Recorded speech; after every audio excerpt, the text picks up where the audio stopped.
ભગવાનને યાદ આવ્યું કે કુરુક્ષેત્રના મેદાનમાં મારો એક ભક્ત મને યાદ કરી રહ્યો છે.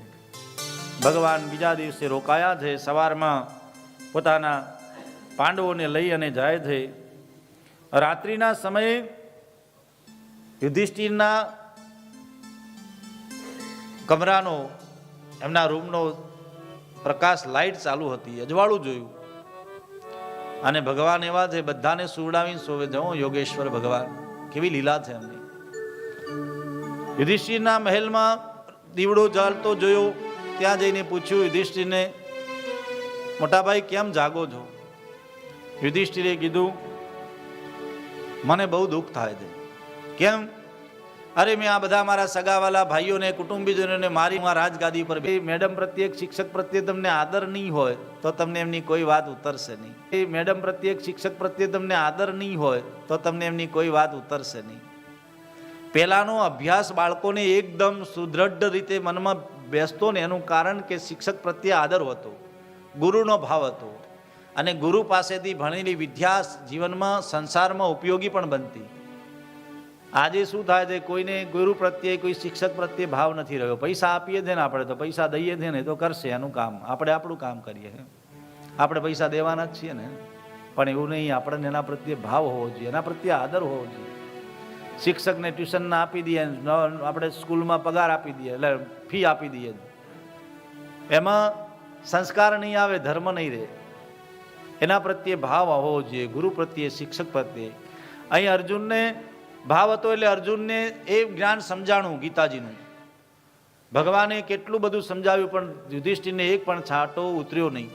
ભગવાને વિચાર કર્યો, આ મારી વાત નહીં માને, એક કામ કરું, જેના પ્રત્યે એને શ્રદ્ધા છે એના દ્વારા એને સંભળાવું. એટલે એમણે શું કર્યું, કુરુક્ષેત્રના મેદાનમાં લઈ ગયા અને ભીષ્મ પિતા જોડે લઈ ગયા.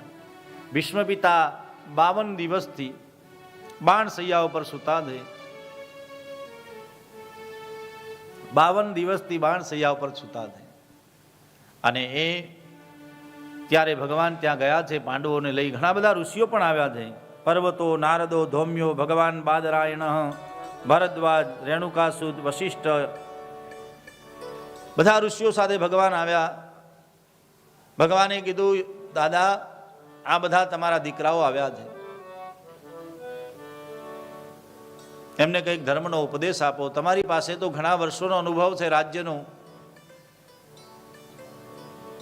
ભીષ્મ પિતાએ બાણ સૈયા ઉપર સૂતા સૂતા રાજધર્માન, દાન ધર્માન, મોક્ષ ધર્માન વિભાગસઃ, રાજ્યનો શું ધર્મ છે, રાજાનો શું ધર્મ છે, યુધિષ્ઠિરને બતાવ્યો. અને ભગવાન વિષ્ણુના 1000 નામથી સ્તુતિ કરી દઉં. એ વખતે યુધિષ્ઠિરે પૂછ્યું છે કે ધર્મ કયો કહેવાય, ધર્મ શું છે? દાન ધર્મ, દાનનો મહિમા બતાવ્યો. મોક્ષ ધર્મનો મહિમા બતાવ્યો. સ્ત્રી ધર્માન, ભગવત ધર્માન, સમાસ્ય વ્યાસ યોગત. અને પછી ભીષ્મ પિતાએ કહ્યું કે પાંડવો એક કામ કરો, ભગવાન કૃષ્ણને મારી સામે ઊભા રહેવા દો.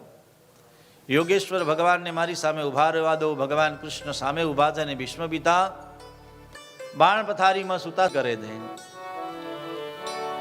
ભીષ્મ ઉવાચ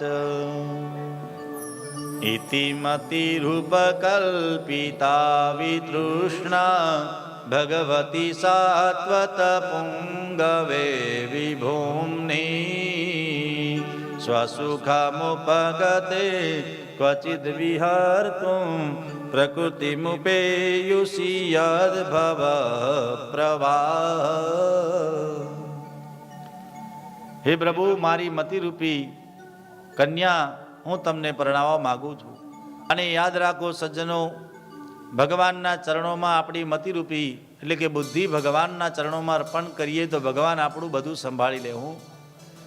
ભગવાને ગીતાજીમાં અર્જુનને કીધું, મય્યેવ મન આધસ્ત્વમ મયી બુદ્ધિમ નિવેશય અત ઉર્ધ્વમ ન સંશય. મનુષ્ય મને બુદ્ધિ આપે, મન આપે, એ ભક્ત, એ મનુષ્ય ક્યારેય નીચો જતો નથી.